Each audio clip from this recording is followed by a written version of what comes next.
Welcome back to Target Locked, the Dropzone and Dropverse podcast. You are here with me, Alex, and I'm joined today by Dan. Say hello, Dan.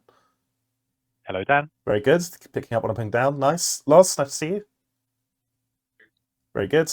And we have a special guest from the other side of the pond today. We are joined by James. Say hello, James. Hello. Very good. So for anyone who is brand new here, this is basically our, as I said, it's our Dropzone and Dropverse podcast. So we cover basically all of the news happening with both of those games. We also cover Strike Team, or we will cover Strike Team and Battle Zone when they come out. And in the meantime, we go over any news happening with that as well.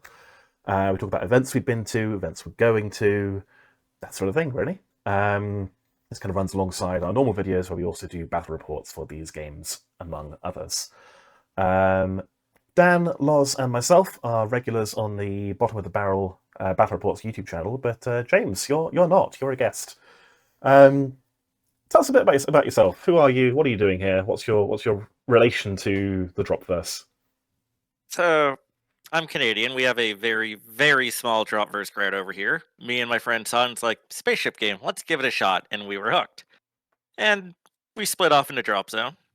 And a lot of these days, I'm running the international campaigns I run through the Discord, so you can find it in Dropzone or Dropfleet. Yeah, nice. That's the Homestead campaign, I think? Yes, Homestead.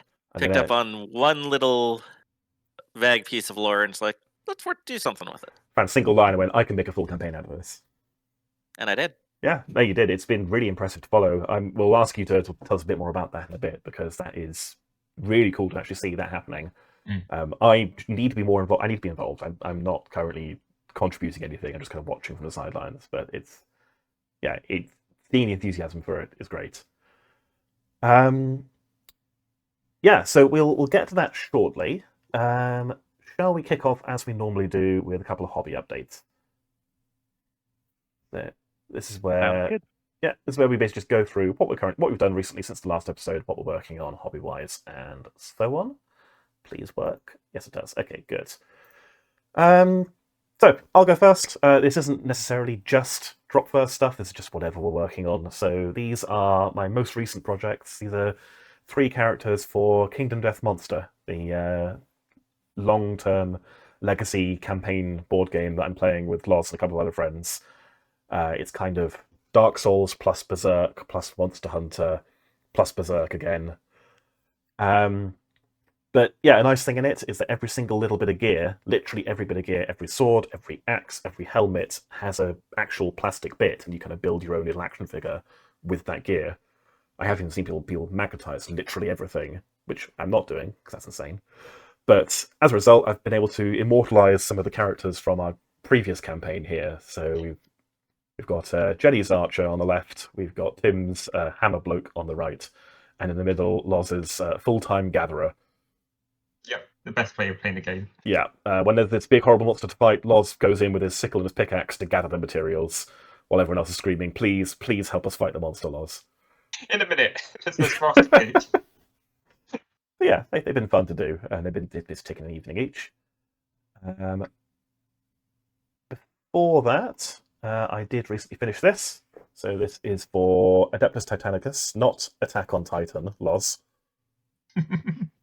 Christ, I can't believe that. It's the best name for it. The Titans. You should be ashamed of yourself. This is my favourite Games Workshop game, and I finally got around to painting a Titan for it. And it was nice to paint one when I've not painted a Titan in like 2 or 3 years, I think.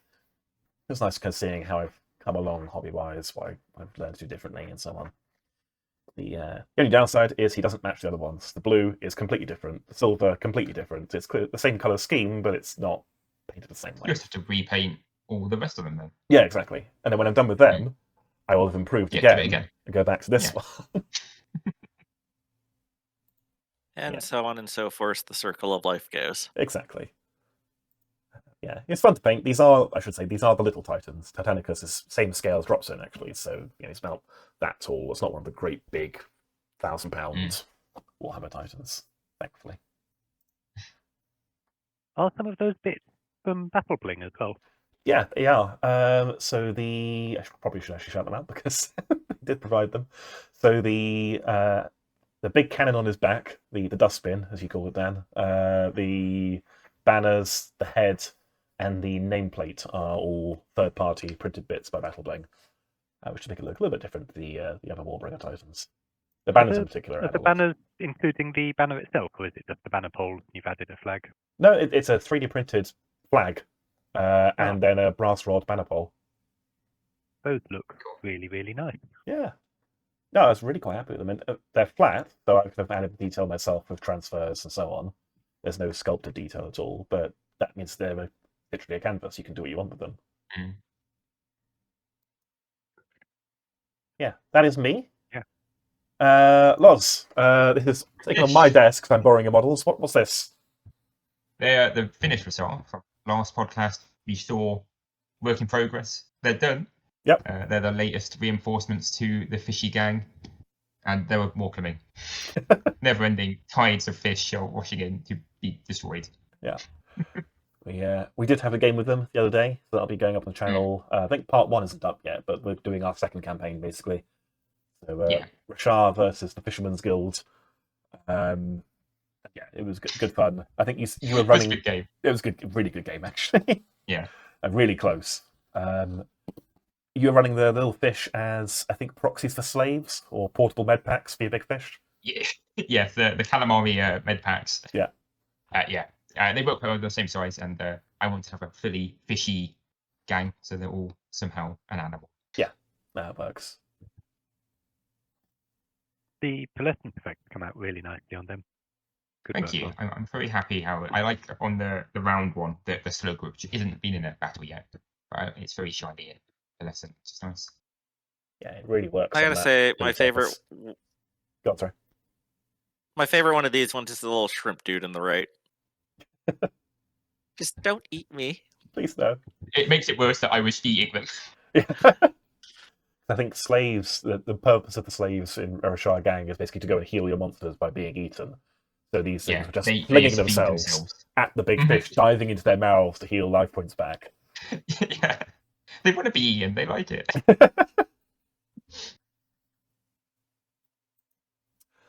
And then still on Carnivale, Dan, this is your work in progress, I think?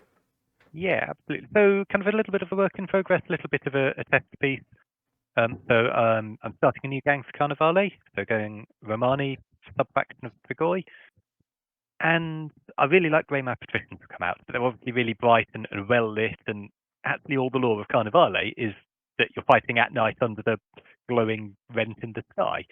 So I thought I'd try going nuts with some of the lighting effects and just see if it works. So it's not finished yet, still a bit more to do, but that was the kind of one evening, just have a rough go, see if it works. I think it does. I think the idea's got legs. So I'll be looking at probably doing the rest of the gang slightly more carefully and then coming back and touching bits of this model up to make her work. I think, the shading on her right arm, I think I need to add a bit more of the kind of shade on the underside to really sell the lighting effect. And work out exactly how the basing is as well. That's come out very greenish, whereas I want them to be greenish cobblestones, but with as much stone as there is green on them. So the balance there needs to be fiddling with. They're not meant to be green stones, they're meant to be grey stones, I assume, lit by red light. Exactly, yeah. And they're the ruined bases as well, so, a little few bits of algae and other scum that have accumulated in some puddles. Are you doing them casting a shadow on the cobblestones? Yeah. Yeah, I could see that behind it. That looks really cool. Yeah. It's a really... I mean, I know you said it's kind of a work in progress or a test piece or sketch piece, I guess is the term, but it's really moody is probably the best word for it. You've really got the vibe down. The lighting on her face is really, really good as well. Thank you. Yeah. I'm going to look forward to doing the rest of the gang. Yeah, I'll be interested to see how you translate this to fur when you get to doing the werewolves. Yeah, I mean, the other thing I can do, because obviously the Romani have got lots of mages, is some really fancy glowing effects from the various, active casting magic. For the werewolves themselves, I don't know. Might find some glowing bits on the Moon Eater especially. That's kind of adorned with a whole load of magical trinkets, so that might have some glow. For the Varkalok, not sure. But yeah, kind of classic horror movie werewolves. They might just be a kind of dimly lit shadow. Yeah. Before it leaps off rooftops and shreds things. Don't And then forget the the oth- brightly colored eyes, so they stare at you from the darkness. Oh yeah, good call. Yeah, looking Yeah. forward And to then seeing the it. other thing I've been doing is assembling a few more PHR. Okay. It's the Danger Close event coming up, and I've got like 3,500 points of PHR painted. So of course I've written lists that use a bunch of stuff that I haven't painted yet, Of course. and I've now got a few painting goals to do in readiness for that. Just gives you an excuse to buy more, you know? Can I get the spray?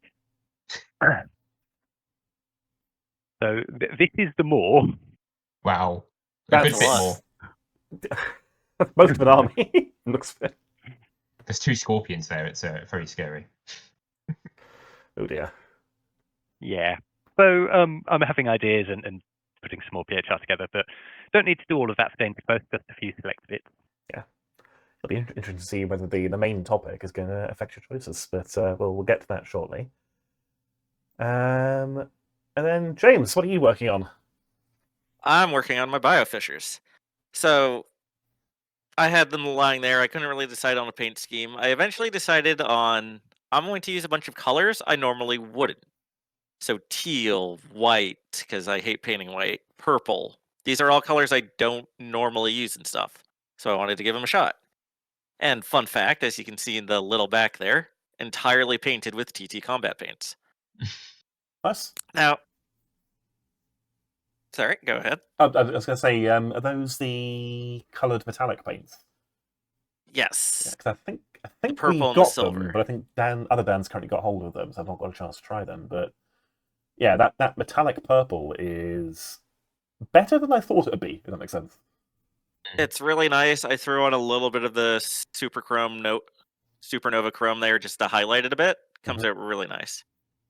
And I've got a little bit of lore behind them too. I am the forces of the AI, the curator. Okay. So the gallery of horrors. So all of my panels are canvases. They've got the gold frame. They've got the white blank Okay. canvas. And if I ever have a game where they do something really cool, I'm going to try to paint a little piece of artwork on there. That's cool. That's very cool. So is it all going to be basically like you're going to be freehanding landscapes then, or trying to sort of illustrate what happened in the battle?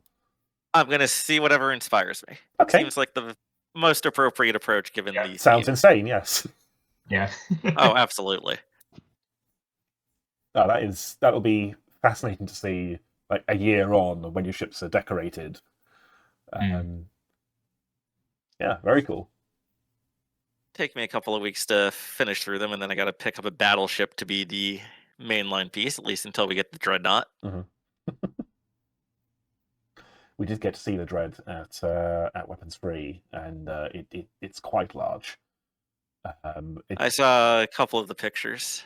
It's the biggest dreadnought, right? Oh, it dwarfs the London for starters. Yeah. It's definitely longer. I think it's wider. Horrifying. To be expected. I feel like the Biofish just they always try to outdo people. I suppose. Yeah. And apparently, it does have, according to Dave, it has the best close action weapon in the game, bar none. So it's going to be absolutely horrifying because it probably won't have a small scale either. I know what Scourge close action weapons can do as a Scourge Admiral, so the Better idea than of that. something that's even better than that. Yeah. Ooh. No, thank you. Do not like. Apparently, that's mandated, so that it will be the best one in the game in one way or another. So, That's interesting. Yeah, deeply concerning. Mm. And then you also sent me this. You're also a Carnivale player, I gather. Yes, I am. I have the guild and I have the Strigoi, but I've been working on a couple of the guild models I picked up to give me some more options. So I've got the Queen of the Adriatic. I can't remember what the name of the model is. I'm gonna butcher the pronunciation. Capodecida, I think. Yeah, It's and then definitely a the chess sound. Rialto That's Assassin. My lighting's a bit less good for him, but I've been doing a brown gray mix for his cloak. Keeping to the shadows, but not pure black, because then he kind of just sticks out. Yeah. It's the thing with like painting stealthy models or camouflaged models. You don't want it to actually work when it looks Camouflage, grubby and yeah. indistinct. You can't see it very well. And the Kappa is just base colors. I like the base colors. They remind me of Assassin's Creed in the best possible way. Yeah. Back when they actually made good games. Yeah, very nice. I just picked up the Prince of Thieves Court box, which is 3 more hooded, masked guys with knives who are, let's say, inspired by Assassin's Creed 2. That's not fair. Some of them have got pistols as well. Well, that's true. 2 of them are I children. think they get guns later in the games. Yeah. You also have the street rats. Yeah, exactly. So I will be able to run a gang that is just basically Assassin's Creed cosplayers and children, which would be very funny. I've got the same gang. Nice. We must have like a significant portion of the Carnivala community in this conversation. It was 4. An appreciable percentage. I've got all 4 of us here. I Yeah, think so. very cool. We just get James, to win an international. Carnivala campaign, yeah. Yeah. All right, nice. Definitely food for thought. So those were our hobby updates. Let's move on to the other thing we like to do in every episode is just a quick community spotlight. So basically, each of us has a look on the internet. We either go to the various Discord servers or Facebook groups or Reddit, wherever really, and just look for cool stuff that we saw in the Dropverse, or Dropzone, Dropfleet, Commander universe. And then give someone who's done something cool a quick shout out. So I've had each of you find something. I've picked a few as well. This should start at the start of the slideshow, please. Yes, it does. So yeah, saw this the other day on the Dropfleet Facebook group. This is by somebody called Aubrey, and they have painted they've done some aftermarket work on this PHR battlecruiser. I think the colour scheme might still be a work in progress, given it's not got any guns currently. But as you can see, it's on a slightly larger base than normal. It's got these tendrils coming out the back, which is cool enough. But if you see the second picture, you can see what they're doing with it. Very cool. Yeah. It's a very nice take on your idea of the dry plumes you have for all of your UCM. Yeah, it stands mine up, I think. I'm a sucker for most glowy impressive effects. thing is that they've got an LED within the model. Yeah. Which is very impressive. Oh god, this is resin, isn't it? So they've bored out a hole inside the model somehow. It's not that they built a plastic model around an LED. They must have drilled. God, that's how they've done it. And then they've attached those fiber optic streamy things in the back. And don't get me wrong, the lighting effect looks great, but the subtle hex effect on the front hull of the ship also looks fantastic. Yeah. Yeah, it's very nicely done. I'm assuming that's a stencil, I think. I hope it's not freehand. I hope so. Best honesty. Yeah. Yeah, I'm a sucker for glowy effects. I was quite impressed by that. Also, this was from Weapons Free, weirdly. So the Dropfleet tournament I went to on Saturday that Gareth was running had a Best Painted Fleet competition, which I happened to win. But it also had a Best Individual Model competition. So there was the People's Vote for Best Fleet, and then Dave Lewis himself picked his single favourite model, and rules were any Dropverse model. It doesn't have to be Dropfleet, it can be anything he wants. Okay. And this was by Gareth's buddy Dave. And the photo doesn't quite capture. There's some really nice detail on the trucks. There's some lovely weathering as well on the star on the middle of the flatbed bit. I was chatting to Dave about it, and his words are basically, "This is the quality I would expect. This is what I would pay for if I was paying for box art." So you can't really ask for higher praise than that from the sculptor of the model. So yeah, definitely deserves a shout out. So yeah, well done, Dave. And then last one from me, as I'm the host, I get 3. This was something I have not seen before. This was by Morgan, also at the Weapons Free tournament. I've never seen someone do a display board for Dropfleet before. But he's starting an arms race because people will see this and escalate, I expect. But yeah, he put together a display board. He's got a lovely photo of a nebula on the background. He's made some moons and a planet, and even wrote a little bit of lore there about his fleet, which is quite cute. The It photo- feels like we're getting mainstream, when we get display boards, right? Right, exactly. I should also point out his painting's lovely as well. There's this kind of similar to your Rashad, there's a sort of pearlescent effect on the ship that the camera didn't quite pick up. I think they also have some lovely 3D printed fleet assets that they modelled themselves, maybe. Yes, you can just make them out actually, just in front of the battleship. Those are Athena's. Yeah. Which is cool. It's very cool. Yeah. That is me. No, it's not. I've got one more.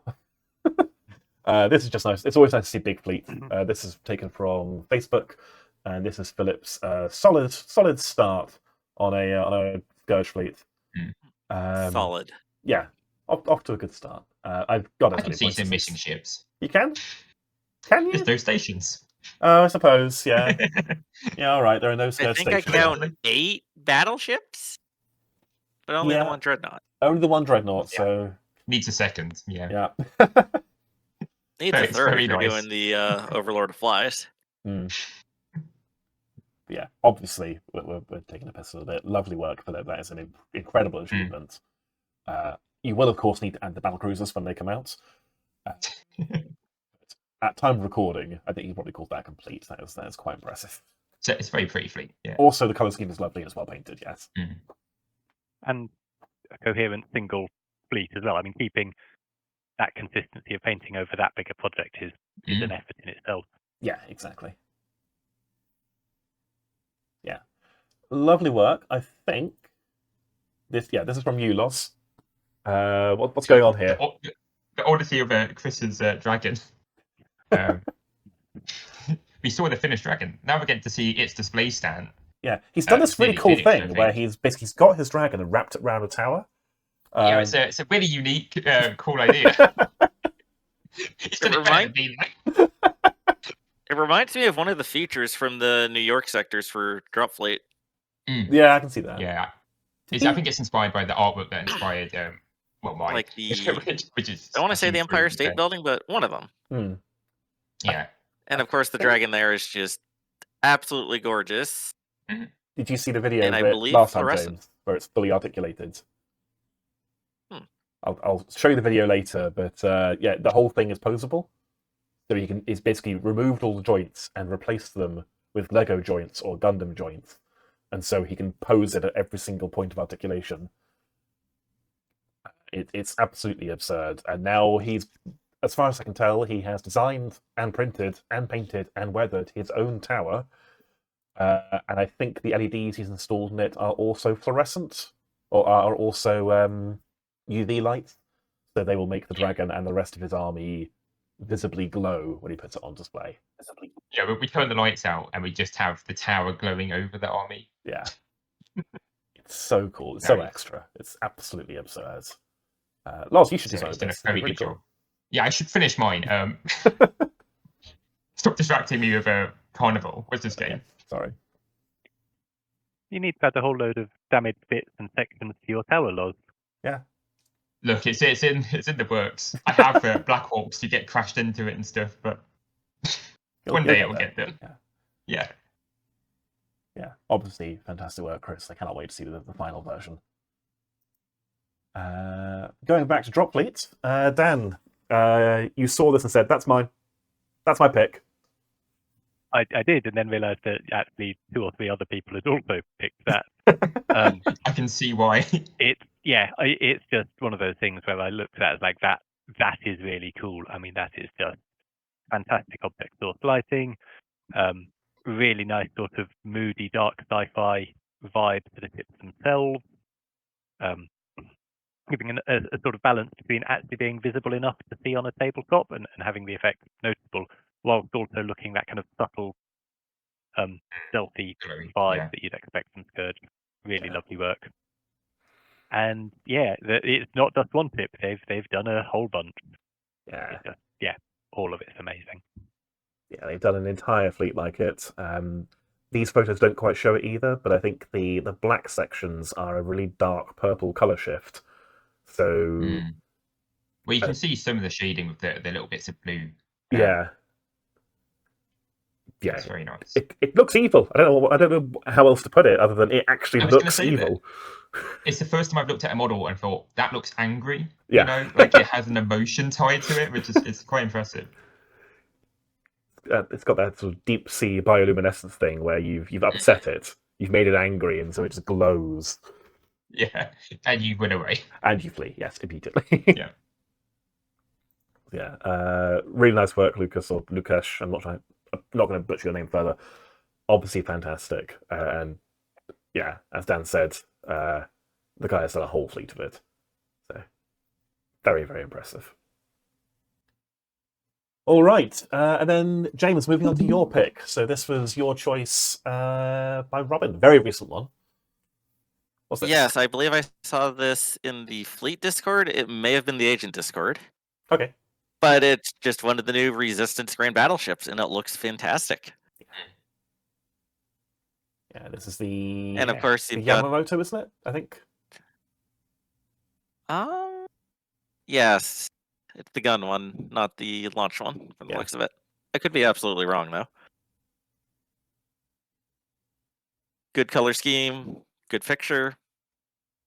I've got nothing but praise for this ship, and it shows off the brand new model. Yeah, I mean, it would stand on its own two legs as it is. It looks really nice. But out a week, 2 weeks at time of recording. Less than that. Came out on Friday.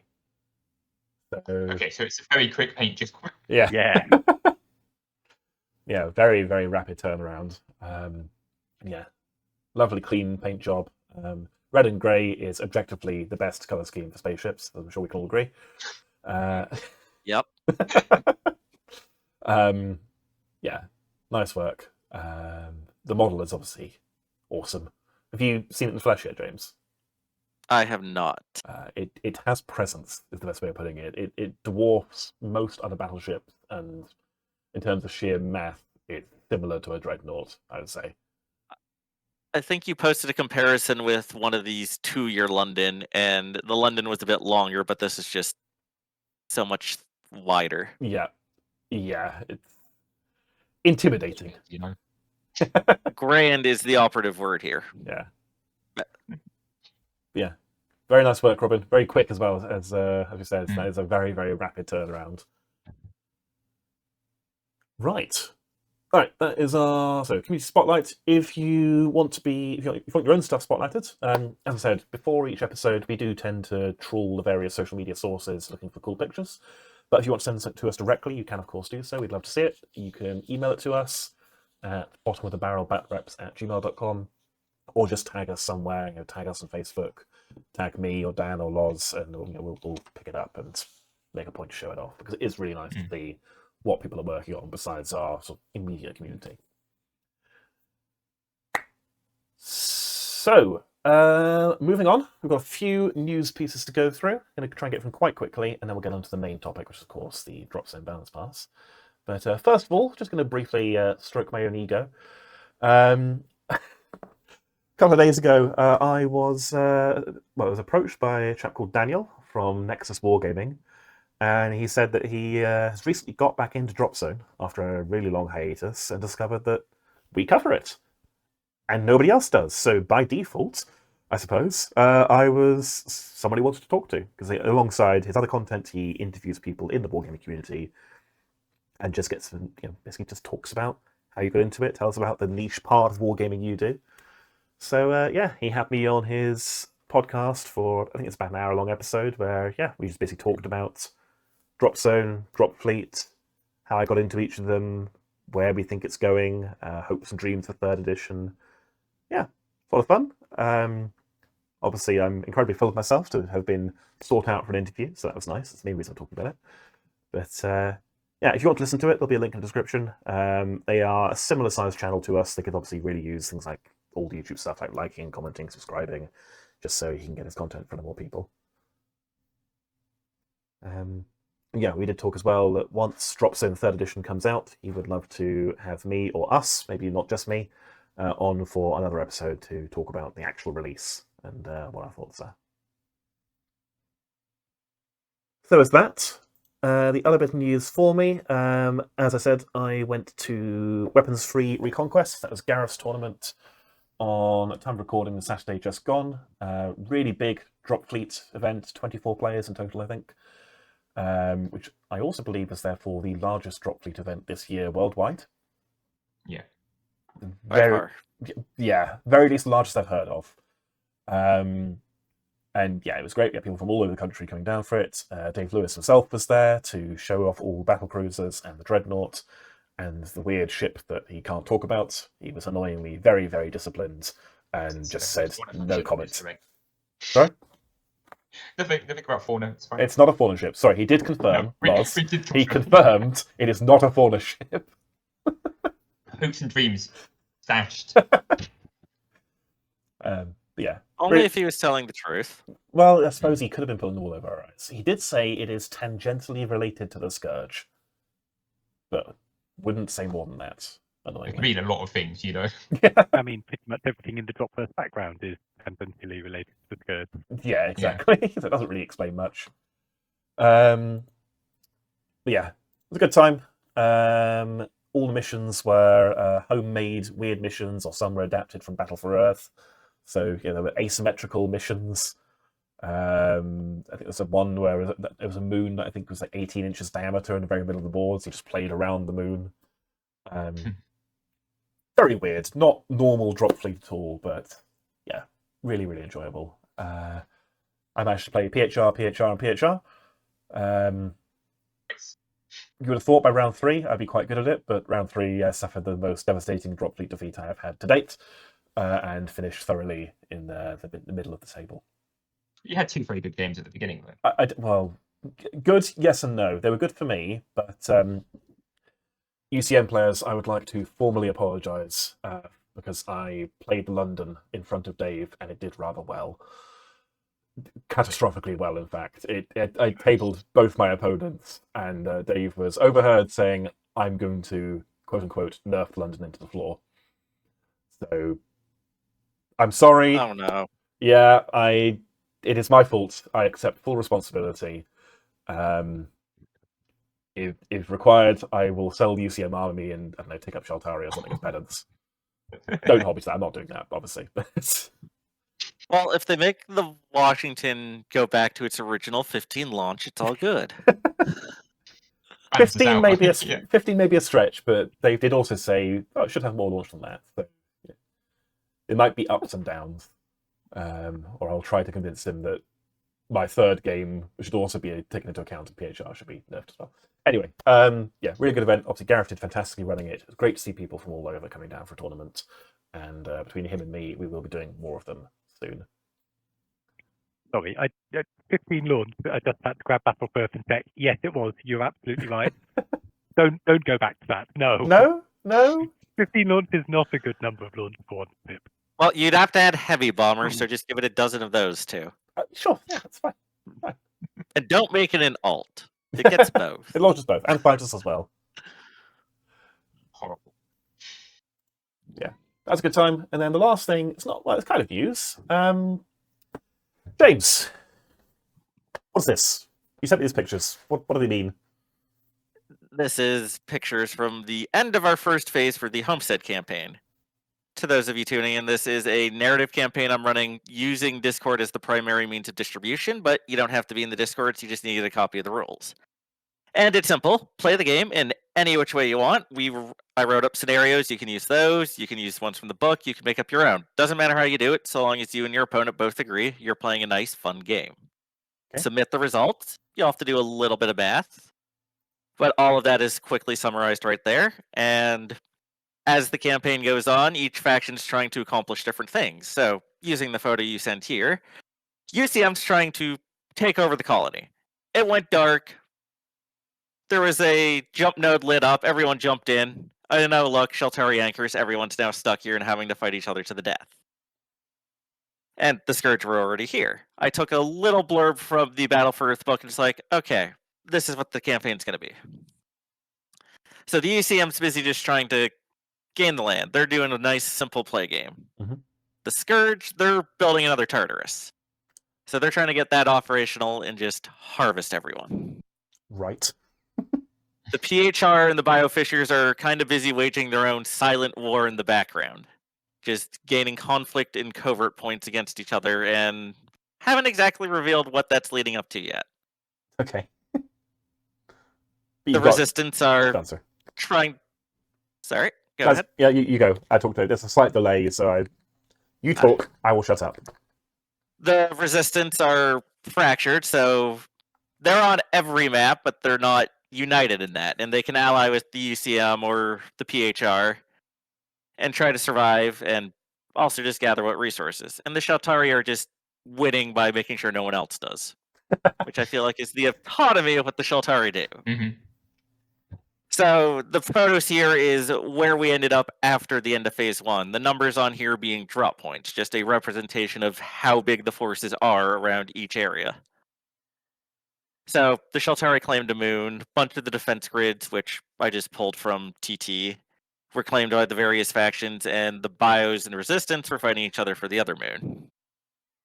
Overall, after the first week and a half, orbit just kind of settled and everyone went planet side. Okay. It was interesting to see.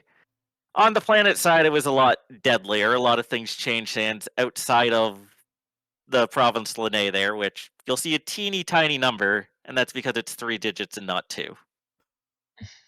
Right. I see.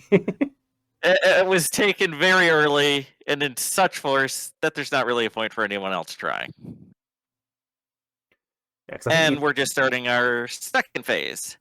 you mentioned which you've kind of- actually got leaders, haven't you, who are sort of deciding, or suggesting at least, you guys go fight over here, over port arrival. I need you to go and defend the Three Mountains province and that sort of thing. Yeah, one of the favorite things that I've had in the campaign is I've set up threads in the Discord channel for each faction, and inside of all of those factions, players have emerged to kind of help coordinate the strategy. But it's not foolproof because not everyone's in the Discord. So there's always stuff that catches everyone by surprise and throws a wild card. For example, Port Arrival was fought between the Resistance, the Scourge, basically everyone but the PHR until that final week. And then the PHR snuck in and managed to keep it because no one saw them coming.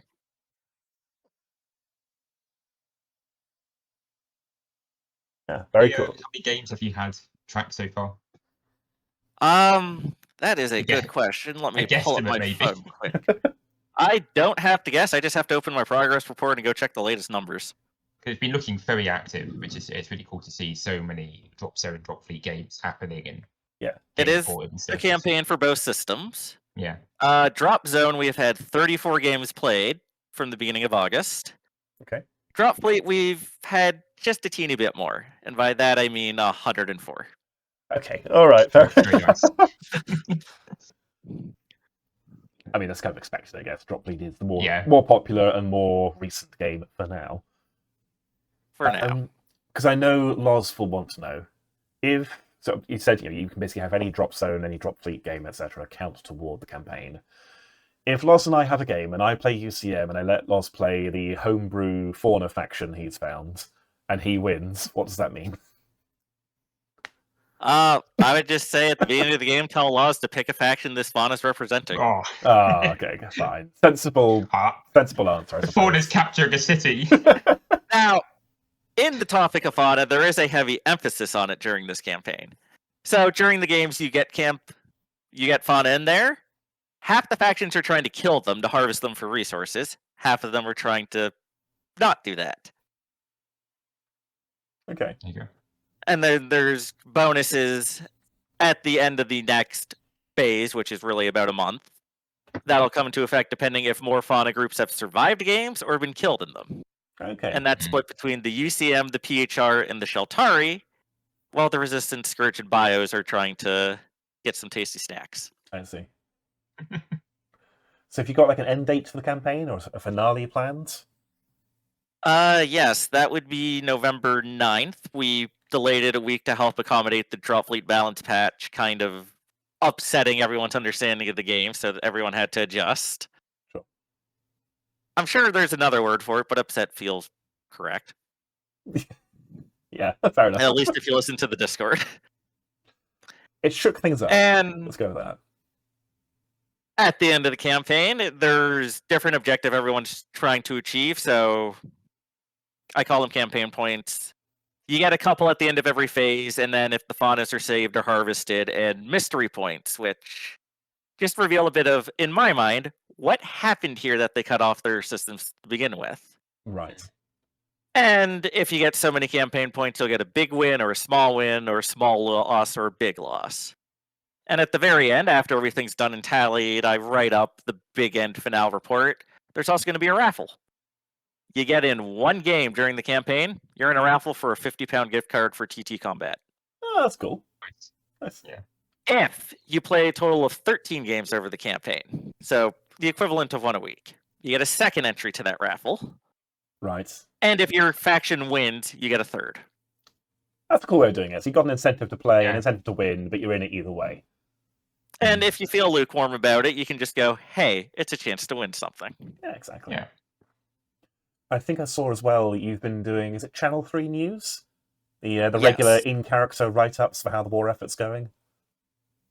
Well, it started kind of as a joke. It was just like, oh, hey, I've got a couple of battle reports. I'm just going to write them up as if I were a news reporter for the UCM. Mhm. And it kind of just grew on that. So at this point, every week, I go through, I summarize all the battle reports I can get. Sometimes I have a lot of details, and I can write a really detailed report saying that this faction went, a troop ship blew up here, the dreadnought eliminated everything. Sometimes all I have is the victory point, and I kind of have to make it up. Sure. But it's proven fairly popular. I've added in a couple of other things, and we just added in a out of universe contact section, which is really just to summarize everything going on outside of the game. So this podcast, but a written form. Okay.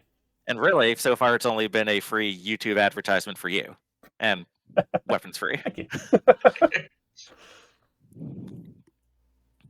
And that'll get expanded on. But I posted in the UCM chats, in the narrative chats for Homestead every week, Saturday night, Sunday morning, whenever I finish it up.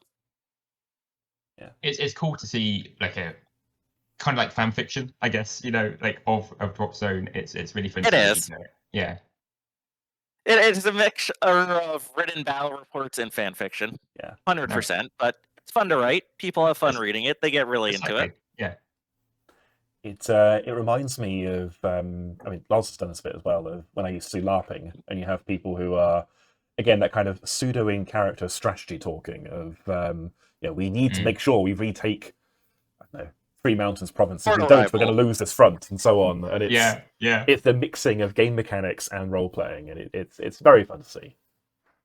I'm curious because I've only looked at the UCM one, I'm curious what the Scourge tactics HQ discussion is like, if it's just incoherent screaming, or I don't know. They do it a lot as a hive mind. Oh, okay, right. They'll speak about this one, or the species directs you, and right, okay. There's not a lot for them, but they're very good at setting their own unique vibe for it. Nice. I like it. And it drives a lot of engagement in the games too, because now you're more than just models on a table. You're the guy in that model on the table. Yeah. Ages back, Loz and I played in a Battlefleet Gothic campaign, and a lot of the fun of that was things like it wasn't just, I'm trying to kill Loz's capital ship, I'm trying to kill his named battleship that is the bane of mine and everyone else's existence, because across the entire campaign, this sodding thing won't die, and has taken out... You're just racking up kills with it, yeah. Yeah, we had a bounty board by the end of people saying, can someone please kill Loz's battleship? Adding those there was stakes... many on my battleship. Yeah. I think when it eventually died, 50 quid went to charity or something, because we were saying, if someone kills Loz's battleship, I will give a tenner to a charity of your choice. So... That's a pretty cool idea. That's where my Biofisher lore came from. It just started as me trying to bait other people in the previous campaign I held to come fight in this one area. Yeah. So I could then nuke it and blow up everyone there. So I just said, come to my gallery of horrors, bring it on. And it just kind of expanded from there into a coherent artificial intelligence. And other people jumped on that. And now we kind of have a network of bios who are just all daring the UCM to come fight us and being utterly dismissive towards pretty much everyone else. Unless we have a really special grudge towards a player who's beaten us or has fought well. Yeah. Kind of trying to stick to that faction, or not that faction, that sense in the lore where the biofishers sent out this big message to the UCM and everyone else just kind of avoids their attention. But I guess if you're I don't know, a PHR player who's doing too well, the biofighters might go, "Oh, you've got our attention.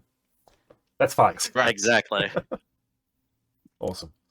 No, really cool to see. I haven't been involved in it. I've been busy with lots and lots of other things, but yeah, it's been fun to watch. I'm enjoying reading the Channel 3 news stuff, and I may have to get a few games in as well. If people want to join, you said it's mainly done via the Dropfleet and Dropzone Discord servers. Yes. But otherwise, they can just report games to you, I think you said? Yeah, you can report games to me personally on Discord, James Truewood, if you need the name. Cool. And if you're just trying to get the rules, pop in the Discord. All you have to go is go down to the Homestead campaign channel, and everything is pinned for you and explains exactly what they're for. Nice. If I can figure out how to, I'll put an invite link to the Discord in the description of the video. I think you can do that.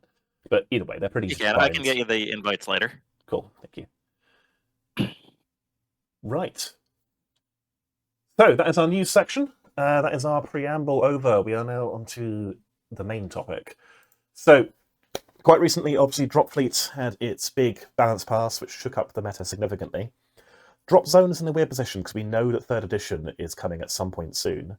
But TT Combat have, I think just as a favour to the player base, they have put out one final balance pass and one final shake-up for Dropzone version 2. This isn't necessarily a preview for how version 3 will work. It's a bit more along the idea of leave version 2 in a good state, so we can have some fun with it in the however many months are remaining, and you've got a final version of the game to go back to if you want to play version 2 for old time's sake. Now, at time of recording, this balance pass is not actually out yet, so we are working with essentially a pre-release Google Doc rather than a pretty PDF with all the right formatting. But our understanding is that all the rules are correct and will match what's going to go up shortly. That said, if there are discrepancies, yeah, it may be the case. There may be things that get changed between now and then. So, shall we go through what we've been given? Pull it up. Please work. Please work. Don't do this to me. There we go. Ah, don't look at that. There we go. Professional. So, what should we kick off with? Dan, you've been a bit quiet for a bit. Do you want to walk us through what's changing with experimental rules? Yes, absolutely. Although I'm a little stumped where to start because it's quite a profound change to the actual game. It's been something people have been kind of missing a lot all the way through version 2. So simultaneous close quarters combat is in, and to make that work, it's a fairly wholesale rewriting of all the things infantry inside garrisons can do. It means that if you attack someone, they turn around and they attack you right back, which makes it absolutely brutal and bloody. To give you a bit more meat to feed into Meat Grinder, your basic infantry choices have all been given a 5-point per unit reduction.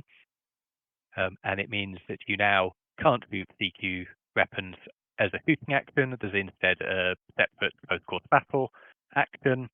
Yep. Which then has a whole bunch of rules. But the short version is you use it as a normal shooting action, but the person you're attacking, their squads that you attack get to retaliate and attack back. And it's simultaneous, as the name suggests, so you can end up with everyone dying in the building. Like no survivors, everyone's just massive fight happening. Yeah. Yeah. Yeah, as you said, it's going to be absolutely brutal, particularly with CQ specialists, but also they won't just necessarily clear a building on their own. You know, if Ronin go into resistance fighters or like, they may actually take some damage back, and they've not got that much health.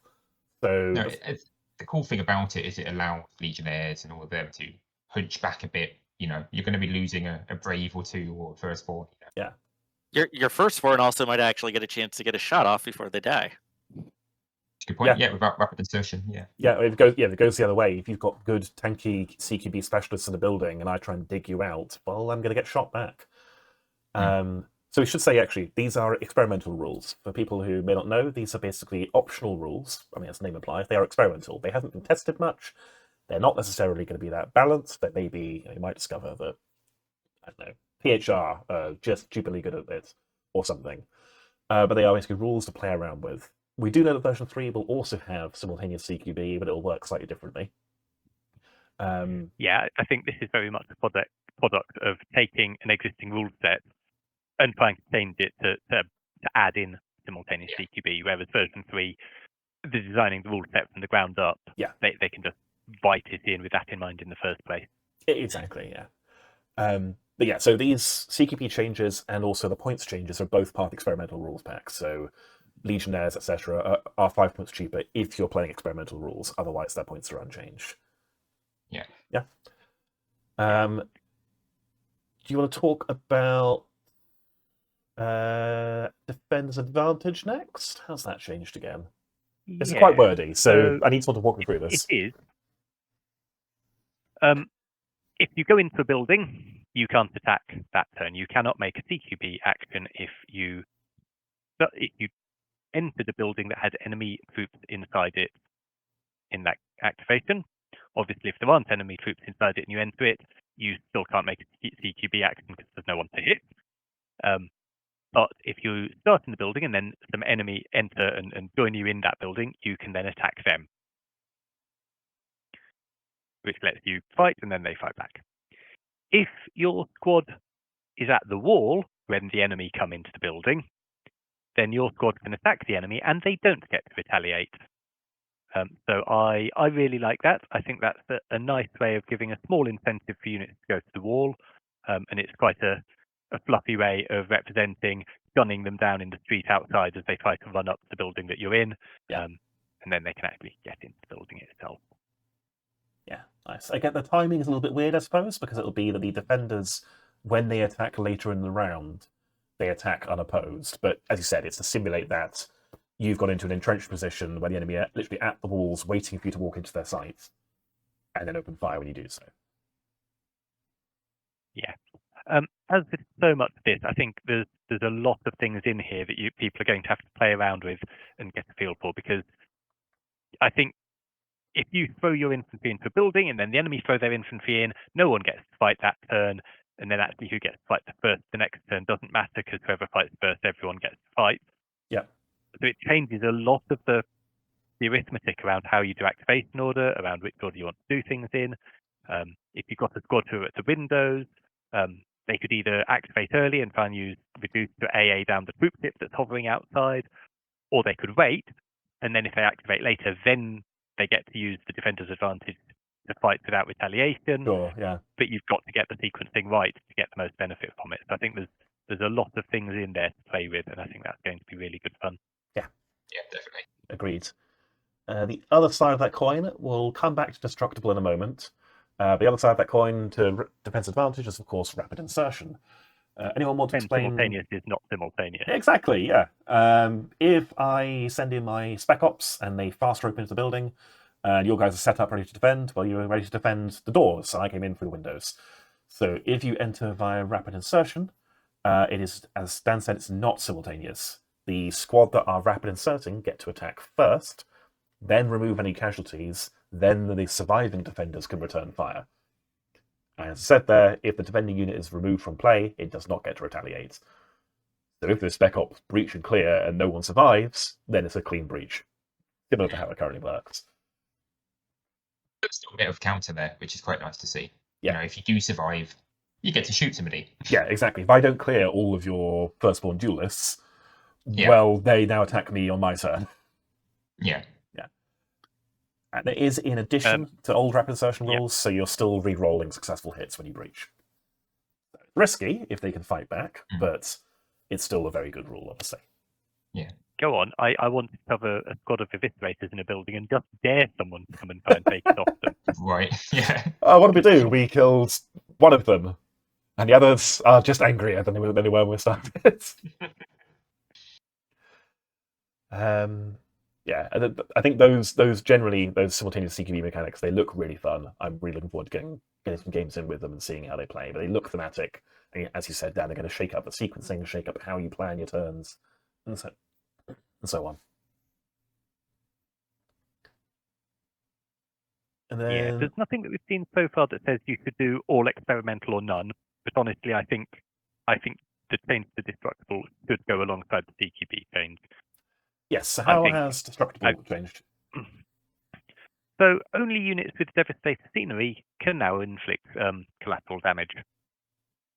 Flame will still put down collateral anyway. Mhm. But yes, if you score a critical, you only do collateral damage if you're devastator scenery, and you just as before, you still only do 1 collateral for scoring that critical. Other weapons, so if you're closing down a building with some of your AA, it'll damage the building, it'll wear it down, but it won't inflict any collateral on the building. Yeah, it really So- reduces the amount of collateral you're going to be seeing. Yeah. I think reduces the admin with the fighting being more intense. You probably don't want to have to deal with so many collaterals. Yeah, means there's a fighting chance that someone will make it out of the building alive. That's Maybe. true. Yeah. Yeah, I think as you said, you should probably treat this as a single package. You're either going to play experimental rules or not, rather than, I don't know, only playing with. Well, I suppose you could do Destructible if you wanted, but they're meant to be played Yeah. together. Mm. Okay, so those are our experimental rules. The rest are full core rule changes. So this is now how version 2 works, regardless. Obviously, you can play a previous version if you want, but these should be taken as the actual complete game. I don't think there's a lot of words on here and it looks like a big change. Mhm. Actually, I think it's really good presentational and kind of tightening up the wording. In most cases, it's putting different action types on a list of what the different actions you can do are. Yeah, exactly. The next couple of pages are literally just them taking things like signaling and searching and scanning and moving them to these are actions that your units can do. So not the biggest change. I think the only actual change there is that signal, you can now, as with searching and scanning, you cannot signal if you disembark this round. Obviously, you can't do so if you don't have a ground transport anyway, because it costs you a move action, but you can't free disembark and have an aircraft and then signal. Which makes sense. Yeah. The other change to that is it does bring some of the units that were signaled in before, it kind of homogenizes all the signaling. So you don't have EAA Columbus and Behemoth and Marco Bolas's Scorpions all having slightly different signaling mechanics. It just means like, no, this is how it works. Yeah, which is, again, just good rules writing, really. Yeah, not Why have many rules when you can have one rule? Exactly, and then you can then look in one place to go, how does signaling work? And it's here.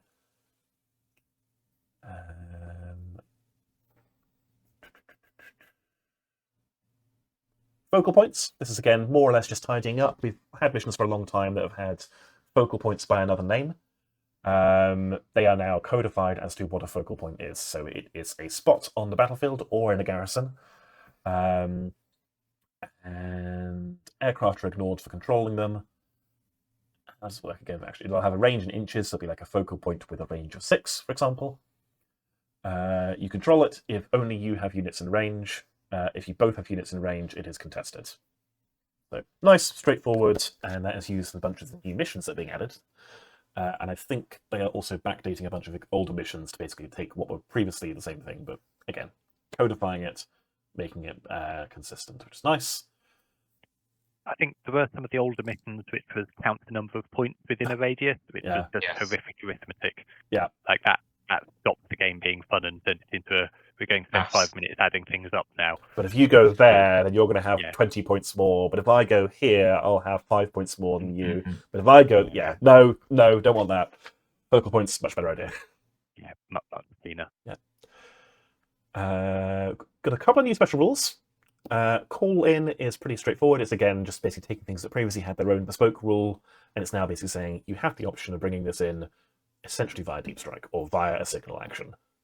Yeah, it's the other side of the signal coin. Yeah. The big deal is airburst. James, do you want to take airburst and tell us what airburst is? Yes, I can do. So they have split off long range flame into the airburst rule. And that is these weapons that now used to be able to just destroy infantry and buildings at range get to do it less easily. They can still target and shoot the infantry, but all the relevant cover still applies, and there's not going to be any collateral placed. Yeah, that's the main thing. Cover still applies. Evasion applies. Evasion applies, yeah. So Yes. Sirens. Like Medusa's and no, Sirens don't have evasion, but Valkyries do. Right. Okay. And Medusas Yeah, and the do. Medusa. Yeah. Long reaches? They got evasion? Oh, they've got evasion for days. But obviously beforehand. And UCM snipers. And UCM snipers. But beforehand, they just died to flame, even if that flame was coming from 24 inches away and was made of bullets. Whereas now, they're going to be hit on 6s, -1 to the damage roll as well, because they have hard cover. They should be a hell of a lot more resilient against these sorts of weapons. Going to be more attrition weapons rather than decisive killing blows from the other side of the board. Which, yeah. Oh, and they absolutely can still be decisive killing blows, but you need the dice to spike for that to happen, rather than Yeah. it being a much Or more a couple likely of outcome. rounds. Yeah. Mhm. Or you shoot them twice as much. Yes, that works too. More bullets. Yes. If bullet doesn't work, Oh. apply more bullets. It's a good change if you count in the simultaneous CQB. You weaken the enemy before you go in. Yeah. There's less to attack you back. You know, it's a kind of thing you can pepper at things you need to Yeah. weaken. Airburst also has You no know, the chance other of your thing- own guys, and doesn't place Yeah, collateral. good point. So yeah, we're seeing a lot. You'll see when we get to the factions, a lot of basically any flame, almost any flame that was over 12-inch range is now probably airburst instead. Mhm. I mean, I think it's any flame that isn't lore-wise at all flame. Yeah, Yeah. I think one of the Scourge biomortars stayed with flame, but That's It's It's plus. kind of It's flame. really It's, flame. like yeah, plasma or something, right? yeah. So yeah, you'll see that all over the place. Then we've got Grav. Loz, this is relevant to your interests. Yes. Big change for Sorry. only Shaltari, right? Yeah. The grav guns are kind of what they were like in first edition. They've gone back to a table where you're hurting big tanks or scorpions, big dreadnoughts, big things really well with a high devastator. But a light scimitar or something, it's going to be a lot harder. You're going to struggle. So it focuses them on not being the best tank in Shaltari, but being the big killing tank, which is I think it's a good change, and it's fun. Yeah, it gives them a more defined role, doesn't it, rather than just being your anti-everything gun. Because they were comical versus Behemoth or other large units, but they were also just generally, was it Energy 11 Dev 2 vehicle? Yes. So the 18 plus is what they were base, I think, other than the scenery bit. Yeah. So they've also dropped down to they've lost Dev versus Large now, and they've gained instead Dev 2 versus Vehicles Behemoths. So before they were Dev 3 Large. Mhm. But yeah, the way it works now, you take the armor value of the target and their starting damage points, add that together, and then look at this table. Yeah. So most UCM tanks are going to be in that 15, 17. So Energy 10, Devastator 2 I think every UCM tank. Broadsword. Yeah, I think Broadsword would be most, Yeah. Broadswords still fear these things like God's Yes. True. driven smite. Yeah. You're not getting away from them. But like most standard tanks are going to be in that 15 to 17, which drops them down to the same as a Gauze, but Gauze is longer range. Yeah. So it makes Gauze more of a thing you would take. Yeah, it's a good change. I mean, Yeah. Scourge grab tanks are just going to not be very scared of it at all. Yeah, definitely. Yeah, with the evasion as well. Yeah, you'll struggle to hit it, it's and then you're hitting it Energy 8. Yeah, doing nothing really. whereas a Gauss weapon is accuracy 2 and energy 10, so Yeah. much more reliable weapon for killing them. So yeah, you might see a bit more Gauss or Gauss, so it's pronounced. The shooty gun. Yes, the one that I'd never seen before. Yeah. Right, moving on. So onto errata. So those are our new rules, and these are changes to existing rules, existing mechanics. Drop harness, very simply, is just basically saying when you signal for a behemoth, it works like it currently does. Other signaled units cannot land on enemy units. Behemoth still can. That's all that's saying.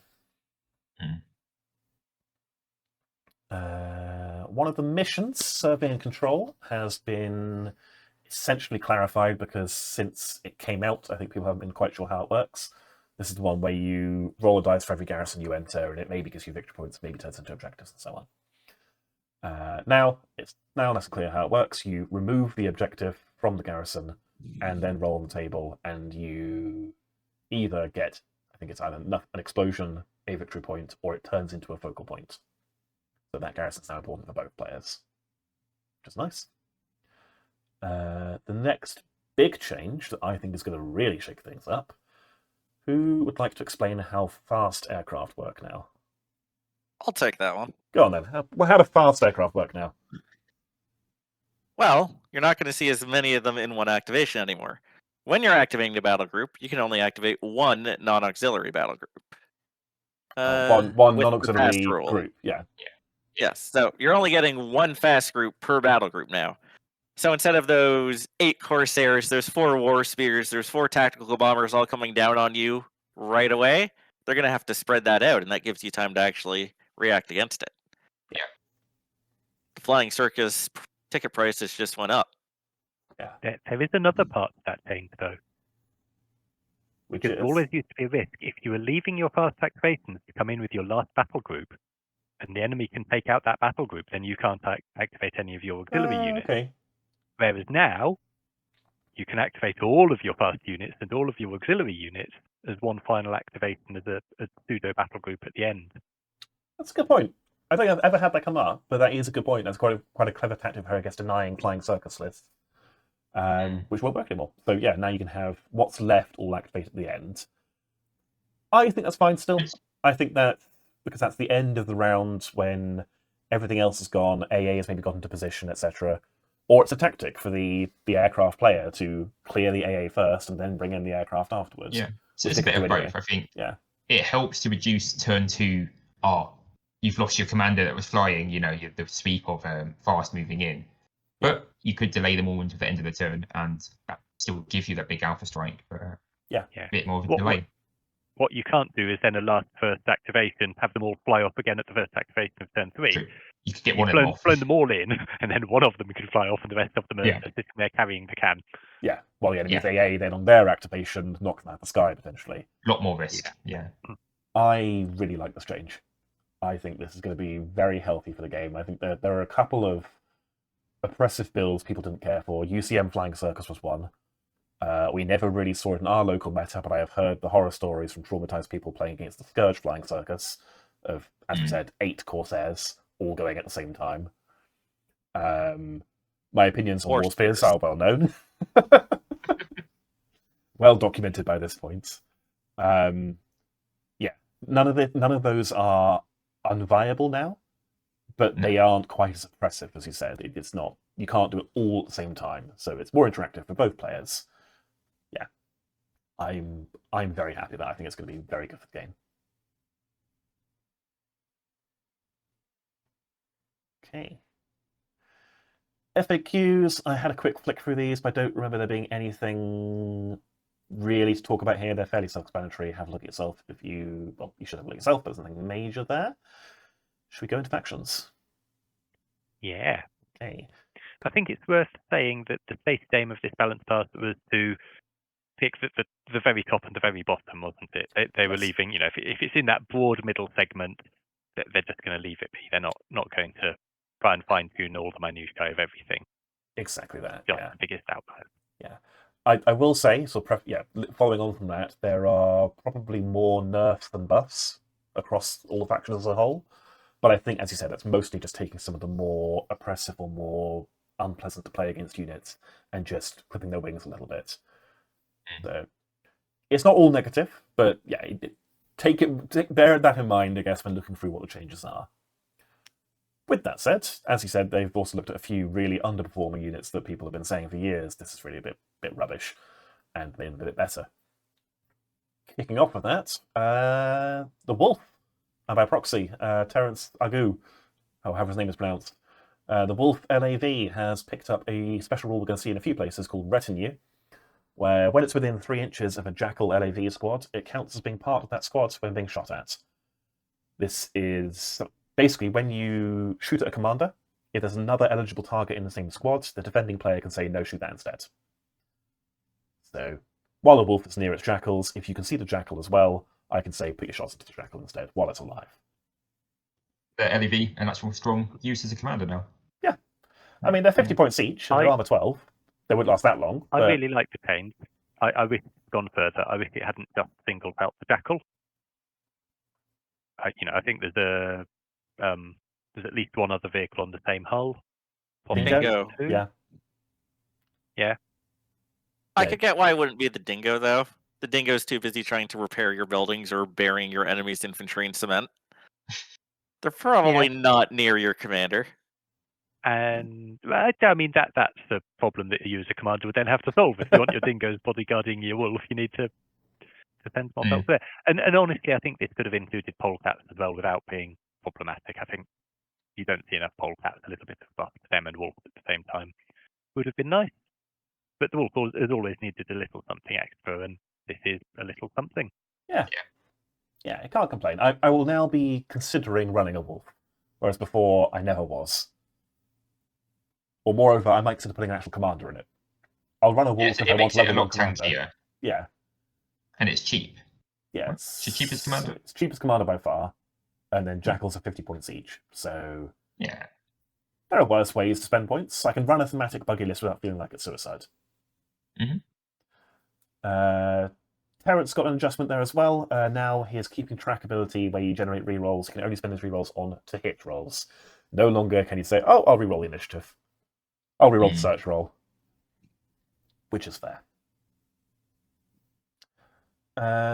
Couple of things. Polecat, as we said, Polecat has picked up Airburst and gained a pip of energy as compensation. So it's going to be -1 on damage rolls, but +1 energy, so that kind of cancels out.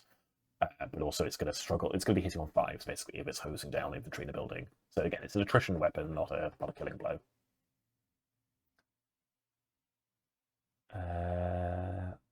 They don't have any sort of cover rule, do they? Nope, they But don't. they're at best they're hitting on 5.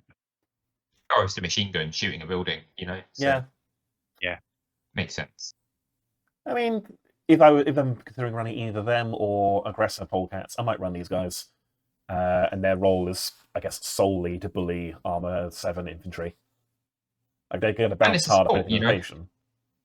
If you're struggling to win a instantaneous CQB, these can shoot the enemy before you attack them.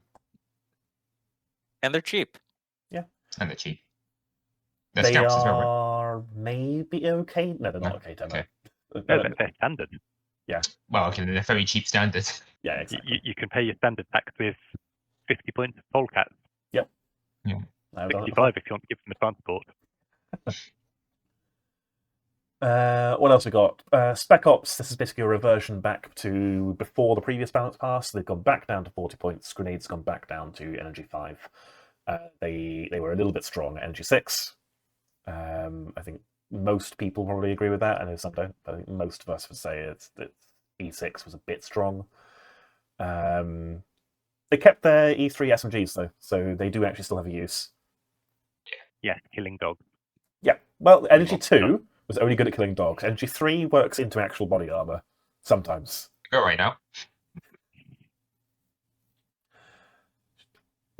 And then we got our 2 big nerf. So every single Balance Pass, when we've kind of seen the feedback, people said, "Please nerf the broadsword. Please nerf the broadsword. Please nerf the broadsword. Please nerf the broadsword." Sorry, it's the broadsword. It's the sorry, UCM players. It has been hit. It's not the end of the world, but it's gone from Dev 3 down to Dev 2 versus vehicles. Terrible at all. In all honesty, I got a couple of games against a broadsword, not with a broadsword, for the playtesting. The only practical change I noticed with this is it's not killing scorpions in 2 tanks. You need 3. Yeah. That was the only practical difference I noted. It's not going to kill scorpions as quickly. It's going to take 1 more shot to kill an Alexander. It was still 1 shot all of the base Shaltari walkers. So. A Strider it'll either do 2 damage or 4. So that's not changed. Or 2 damage or it'll kill it even. Yeah. I'm okay with this personally. Obviously, it's very fun having something that can reach out and kill most other things, but this is fine. I think you would notice it most with behemoths, with the pip blessing to behemoths. They were already Dev 2 versus behemoths. They were Dev 3 vehicle, then, Dev 2 behemoth, so that's not changed at all. Then you won't notice it. Nope, it hasn't changed. It also mentions the tremor cannons here, but I can't think of too many people who run those tremor cannons. I've not seen people running the demolition broadsword. I've been tempted to do so myself a couple of times. Ironically, for the flame more than anything else, but now it's airburst. It's now going to be a bit less, somewhat less effective. I would argue airburst on the tremor cannon, looking at the profile, is actually a buff to it and not a nerf. Really? Because it already has cover all. Oh, so okay. You're just not hitting your own guys anymore. Well, okay then. Well, that changed. It's just fine. better. Okay, never mind. Ignore what I said. I will get hold of stuff. Fine. All right. Good. There we go. Broadsword players, if you're upset, just basically chop like an inch off your gun barrels and run them as claymores instead. Yeah. And then the other big nerf to UCM, the beloved mortars. What did the poor mortars do to deserve this? What they We're were skipping doing. over- We'll come back to the meeting in a sec. What they were doing to deserve this is they were standing at the walls on, say, the south side of the building and shooting things on the north side of the building. And it was glorious. It was very silly. You know it was very silly. Yeah, they had tracking mortars, right? That's Yeah. how they work. Now they are front arc only, so if you want to basically fire in that direction, you've got to be on this side of the building, which I think is reasonable. It does make a big change in the facing will matter, because sometimes buildings will not be in the arc you want to be shooting in, and if they move, they can't shoot. Oh, you can change. relocate within a building without Oh, you can. Yeah, Yeah, you can. okay. triggering you moving far. That'll be fine then. And then, as you touched on, James, Dominion, obviously, it's two nerfs. Gain a chunk of points. A chunk. 15 is fine. Yeah, it's not that big a deal. It's fine. It's not that much. Yeah. The minimum move is needed. Yes, it now behaves like a plane, which makes sense. It's still really good. Its Yeah. firepower has not changed. You just need to basically find room for it a little bit more, and can't turn on the spot as easily. It's not particularly a heavy nerf. I wouldn't think. What else we got? Grizzly Mortars went up by 5 points. That's fair. They were very efficient demolition. Dingo got airburst. Archangels. These, again, people dislike the Archangel for a while. Its firepower's not changed, but it has shed 5 points. And its minimum move's gone down to 18, so it's a bit more agile. Which is fair. Yeah. I don't think people are probably not going to be excited by running Archangels, but 40 points for what it does, I think it's quite reasonable. It's a cheap interceptor. And then the tactical bomber got the same. Right. We should probably Now- speed up a little bit. Has it gone? I was Uh, just going to comment one thing on the Dingo quick. It Yeah. getting the airburst means it can now use its reinforcing cement to hit infantry inside of buildings. I think it already could, because it had a special rule saying you could. Yeah. Yeah. And now it's lost that and just gained airburst instead. I really like the chain snipers as well, being able to you're put correct. one shot into each separate unit. Yeah. Instead of having to put all three into a single unit. Gives you more chances to fit for that destroyer 5+. Yeah, 5+ or 6+ for them. Sorry, 6+. Yeah, well, yeah, fish Yeah. for 666 and But pop 3 yeah, heavy tanks. Easy. Oh, they Same also, thing for swarms, though. they're also now slightly better at sniping because they got cover soft as well. Right. Scourge. Not as many changes for Scourge. I think actually Scourge were considered to be generally in a really good place, which is nice to see. But we've got a couple of things. The Desolator's just basically been made a bit less fiddly. I don't think it's actually changed in terms of firepower. It's just now you explicitly allocate a shot to every single unit within range. So, simple. Yep. And that is on the Iron Storm, which is the AoE. indiscriminate blasting. It doesn't gain Dev 4 infantry on the flame targeted attack. No, it does not. Eradicators, yep. the Biomortar Eradicator went up 20 points. Fine, it was horrifically efficient at removing infantry. Now it's just horrifically effective. But it's also keeping the long range flame. A lot of things have lost Yeah. it, which is probably why. Yeah, absolutely. And its AA mode is functionally unchanged because it's gained 20 points but lost 20 for the Plasma Fusillades. Yeah, exactly. What are your thoughts on Minders, Dan? Gaining infiltrate. you know how much I love magnetizing my units if I can swap between one another. About the only models I've glued was my monitors. I looked at those, it's like, I am never fielding minders. I am not going to magnetize them. Honestly, giving them infiltrate doesn't change that. I mean, they're a scout squad that you can pop on the board and get some easy influence range in the first turn, but they're aircraft in their own right anyway. They could always just fly on, so it just means if you don't pay for the transport, then they can start 6 inches up. But again, they were a unit that needed something. This is a little something. It's a nudge in the right direction. Yeah. The big deal, the big. This is again. It's probably a nerf. It is a nerf. Yeah. Corsairs. So I remember the Flight Wing Commander game was when we very first saw the Arccaster on a fast mover for Scourge, and it was given the name Brigand, and then it was never used. It was always just kind of an upgrade for the Corsair. So it's been split out into a separate unit type now, which is really nice. I like that from a lore perspective. And it just forces you to split up your Corsairs into slightly more squads. Yeah. So it used to be you could have 1 to 4 and they could all be armed either way. Now you can still have up to 4 of the Arccast ones, but if you want to have between 5 and 8, then the extra ones have all got to have the plasma cannon. Yeah. And again, with the fast change, this means you can no longer deliver 4 Arccaster Corsairs at the same time into any enemy aircraft and just basically delete anything that flies. Now you can do 2 at a time. They'll still obviously make a huge impact, but it's not going to be that unblockable sucker punch that I think it only affects people who are just massively spamming Corsairs. So, yeah, exactly. Yeah, most people won't notice. notice. It's a good thing to there. Most people, it won't affect them. Yeah. Okay. PHR then. So what have we got for PHR? Bolos, his call-in mechanic uses nicely codified call-in signal actions. Happy days. Yep. Fauna got a points increase in a move that no one saw coming, but he's also had a few nice little buffs as well. Her man-eater has got better, and infantry outside buildings. I mean, it was kind of suicidal before. Giving them +2 armor if they're in contact with the scenery piece means it's not quite so suicidal, and they can do a double move action. That suddenly gets very exciting if you've got Valkyries. Oh god, yeah. That they can bomb it, into a garrison that started 20 inches away from. Yeah.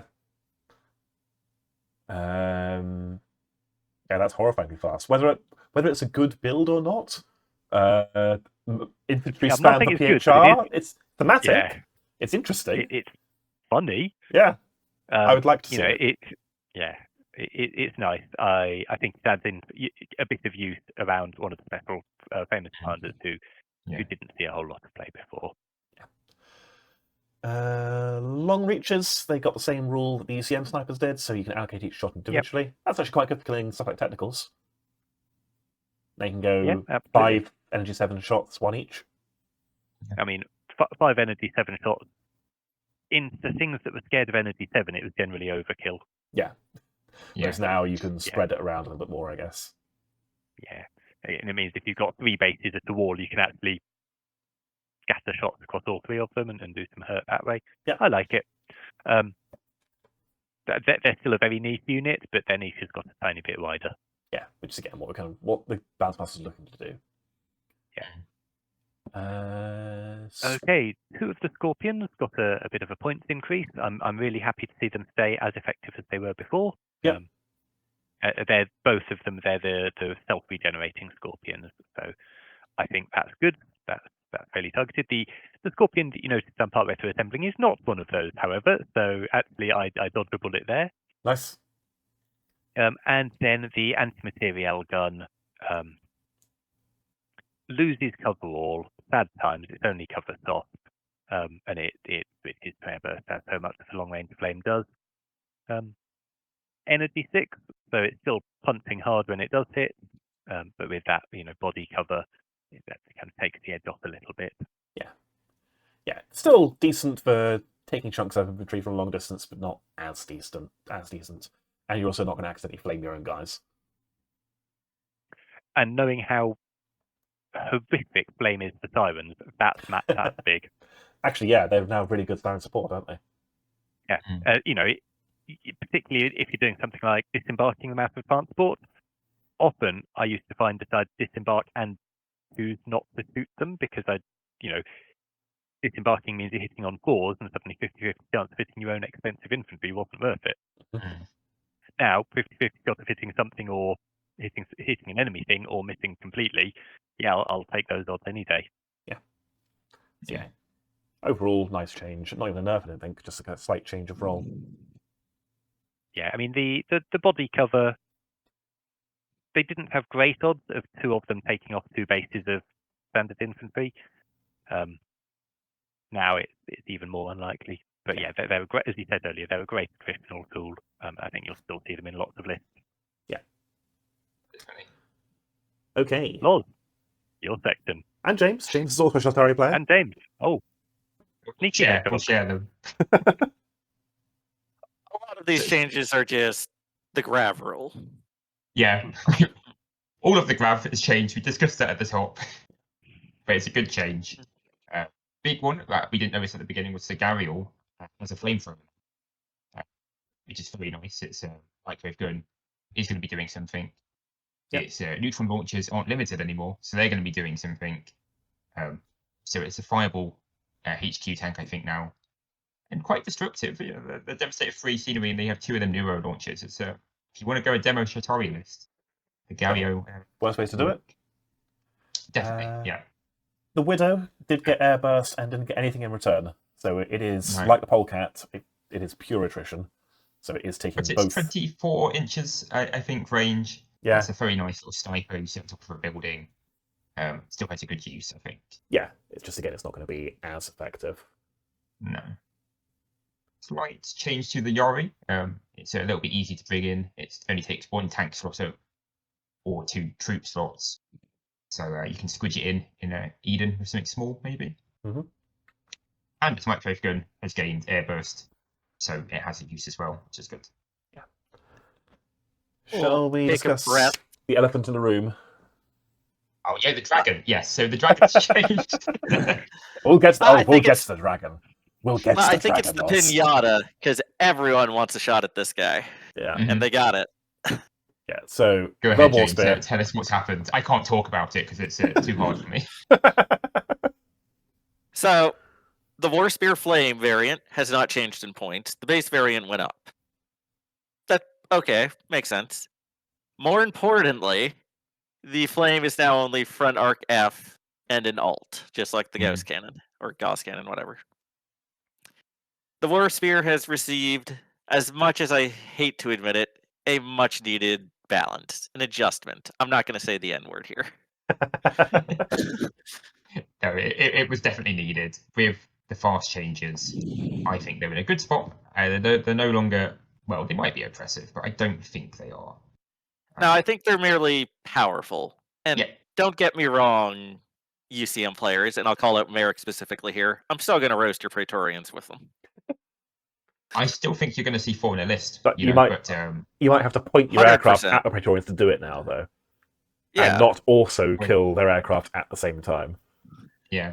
We had a game with these rules recently, and I had the really tough choice of, like, which gun do I shoot? Do I flame infantry or shoot a plane? I've got a very small violin around here somewhere, I think. Yeah. I've had the same decision, and honestly, I liked it. Yeah, it's good to have that choice. I don't know if I would always spend the 5 extra points for the bio now, but I think that's good as well. I feel like that's exactly what it wants to achieve with that. Yeah. You're not sure if you want to spend those 5 points. It's exactly where they wanted it to be. Yeah, it's not an auto take, which is good. Yeah, if you as Shaltari players are looking at this and thinking, oh, do I want to try something else? Not I'm going to, this is useless, but I'm going to think about it now. That's a good change. Yeah. Yeah. That's not helpful, Magnus. That's the mouse. I need that back. And then both the dragons have had Destroyer 5 goes to Destroyer 6. which is very needed. Maybe even Destroyer 6 is still good. I don't know. But Destroyer 5 was quite impressive with their guns throwing out crits wherever they wanted. Yep. As that video that's been out now online shows. Yep. Alex will be the last victim of Destroyer 5 up. Yeah. But he will still be the victim of the dragon. Yeah, it's still The good. dragon's still, It's still still really very good. strong. Yeah, because it's still energy 11 shots out with them guns. Still nasty. Yeah. Not undeserved. No. Now for the elephant in the room. Oh, well, we'll get there. We've got other things for Resistance to talk about first. What do we have? So, Salakan. Sorry, my cat is just throwing all my paints off my desk for some reason. What do you want? Go ask your mother. No, you're just going to headbutt my lamp. Okay, good. Salakan. So, Salakan, whatever his name is, previously had a rather potent ability where he made all of your infantry fearless and resilient. Loz demonstrated how potent this was by running all of the infantry. And yeah, it was another game where I went, right, I'll take that up with TT later. I do this to you. Sorry. Yeah. Did you actually run the fearless resilient dog, Loz? I didn't do that. I could have done that. Even worse, right? Yeah, because it affected dogs. Mm-hmm. Now you still get those fearless, resilient infantry. They're called Salakan's fighters. You can take up to 2 squads of them in list, but they are resistance fighters that cost plus 5 points per base. Yeah. Is that worth it? Still can have 40 bases, 40 men, Yeah. which is a lot of resilient, fearless people to chew through. But you're paying for it now, I guess. You're paying in points. 40 points. 40 points is worth that, I think. And then a little bit of a... Playing with the experimental rules, that offsets to minus 5 points for discount for them. Exactly. That's very true. And honestly, with fearlessness, they're probably pretty good at being your guys who just go into a building to get shot. 5 points off base resistance fighters, though, is going to make a swarm of them very cheap. Yeah. True. The other change is that they've made his command card work a little bit better. You can't teleport an objective off the board, which is a good change. Yeah. The Pizarro and the Cersei were both considered very, very, very strong. The Pizarro obviously could infiltrate and give you that command value and command cards from round 1. The Cersei was just a perfect standard choice. Yeah. Always the best in show, I think. Yeah, both gone up in points. I would say that's reasonable. I would have liked to see the Pizarro gain airburst. Yeah. On its flame missiles. Mm. Yeah, it's got a 24-inch flame weapon still. Ooh, good point. Yeah, it's one of the few. I think that and the Biome Water Eradicator are probably the only 2 long-range real flames still. Yeah, at least they're limited in some ways. Like this, you can only ever have 2 of these. It's not going to be too impressive in a list. The flame is very good though. Are they low accuracy as well? Am I remembering that right? Like accuracy 4 maybe? 4 plus. Yeah. Yeah, so it's Energy 7. So they'll melt infantry that they hit, but they have to hit. Yeah. And if you fire them into a contested garrison, that's going to be bad for anyone. Yep. Maybe they should give airburst as well, but I think that it's probably fine. They are deforestation missiles. It makes sense that they are flame, which is, I think, what they were trying to get rid of was a lot of the non-flame-based weapons having flame. Yeah, and I wouldn't have wanted to see its points go up and lose the flame at the same time. No. I wouldn't have minded seeing something like limited on them. That would make sense. Because when you look at the model, there's not many missiles on that missile rack on its back. Yeah. It's only 4. Yeah. What else we got? Voice increase is still good for it. Yeah. The Attila gains airburst because it's firing a gun, not a flamethrower. Berserker fans rejoice. They have had their quote-unquote literally unplayable nerf undone. They are back up to energy 4, and they have kept their insane rage rule where they gain energy the more casualties they've suffered. So it's basically a buff. Oh, it's a straight buff. Yeah, straight buff. Which is good. Yeah, they're quite choppy. They're going to be quite funny if they are in that second, a few Berserkers survive and then get to CQB the next round. They're going to do so. That's the keyboard. Don't lie on the keyboard either. Please hold. But now look what you've done. Go back to the top of the documents. You're not helping. Go away. We're starting from the beginning. And yeah, listening back to the podcast. start. Where did we get to? Resistance. Yeah, I don't think I want to rapid insert against Berserkers anymore. No. No, they were No. hit back hard. Big change to the ATVs. Well, Yes. more of a, Oh, it more of a isn't- correction on the grenades, and Yeah. then a big change that you can't throw your Molotovs to the jets above you. Yeah.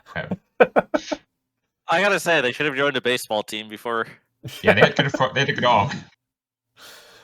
Yeah, the Medusa and the attack ATVs were those offenders, weren't they? Because they were infantry with reduced Yes. flame weapons, so you make it a single, high energy AA shot that ignores evasion and just smack an interceptor out of the air. The Medusa kept it, Still can. which makes sense. I mean, she's launching a cloud of nanobots, whereas these guys, again, Yeah. they're lobbing bottles. No, it's a good change, and it's more of a correction, I feel. Now, James, the elephant in the room. Yeah, well, one of two. Yeah. So, the Voidhawk Barrel Bomber. It's been controversial for a while. It's not as good as it used to be. Do you want to explain what's happened to it? I'll leave that one to Loz.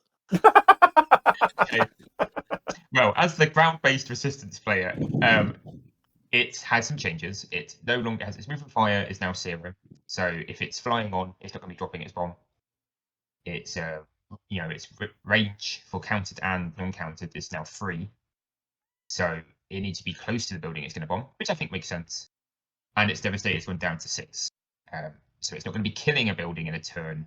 It's only a small building. It can kill a small building in a turn, but none of the medium or large.